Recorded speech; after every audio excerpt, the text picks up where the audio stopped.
The crimson moons of Xerion 7 cast eerie shadows across the crystalline forest as 12-year-old Maya Chen crouched behind a fallen log, her breathing shallow and controlled. The evacuation shuttle had crashed 3 hours ago, leaving her the sole survivor on a planet that the Galactic Council had classified as Extreme Predator Zone, no settlement permitted. 6 meters away, the Vorthak hunting pack circled slowly. Each creature stood nearly 3 meters tall, their obsidian scales gleaming in the moonlight, razor-sharp claws clicking against the crystal ground. They were apex predators that had dominated Xerion 7 for millennia, creatures so feared that even the warrior Kraxi avoided their territory. Maya's small hands trembled as she clutched her father's research tablet, the only functioning piece of technology from the wreckage. Dr. Jonathan Chen had spent years studying interspecies behavioral patterns, and Maya had absorbed every lesson during their travels across the galaxy.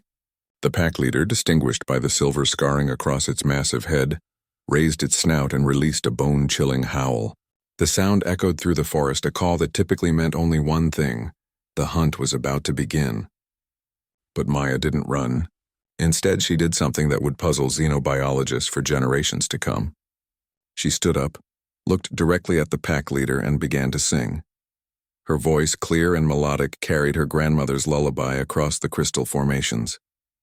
The Vorthak froze, their predatory instincts suddenly confused by this unprecedented behavior.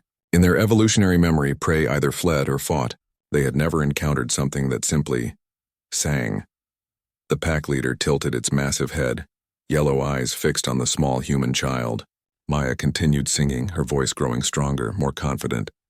She remembered her father's words. Maya, every species in the galaxy has patterns, rhythms that speak to something deeper than conscious thought.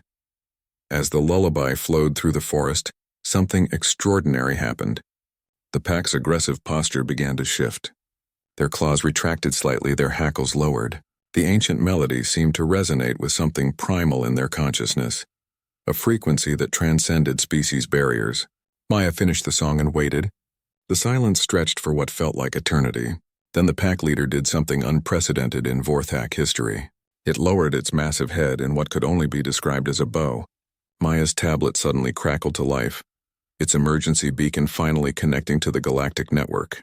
Within hours, rescue ships arrived to find an impossible sight: a human child sleeping peacefully against the warm flank of the most feared predator in the galaxy, surrounded by the entire pack in a protective circle. The rescue footage spread across the galactic networks like wildfire. Scientists, philosophers, and military strategists struggled to comprehend what they were witnessing. The Vorthak, creatures that had never shown mercy to any species, had not only spared a human child but had actively protected her through the night. Dr. Elena Vasquez, the galaxy's leading xenobiologist, arrived on Xerion 7 within days. Her initial scans revealed something that changed everything. The lullaby Maya had sung operated on specific harmonic frequencies that triggered dormant neural pathways in the Vorthak brain, pathways connected to pack bonding and familial protection. "It's not just remarkable," Dr. Vasquez reported to the Galactic Council. "It's revolutionary. Humans possess an intuitive understanding of universal emotional frequencies that we never realized. This child didn't just survive an encounter with the Vorthak. She communicated with them on a level deeper than language." The implications rippled across the galaxy. The Thralics, who had been preparing for war against humanity, suddenly requested diplomatic talks.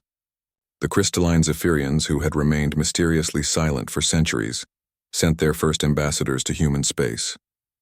Species after species began to view humans not as newcomers to be tolerated, but as potential bridges between vastly different forms of consciousness. Maya's story became legend, but the real changes were happening in research labs and diplomatic halls across the galaxy.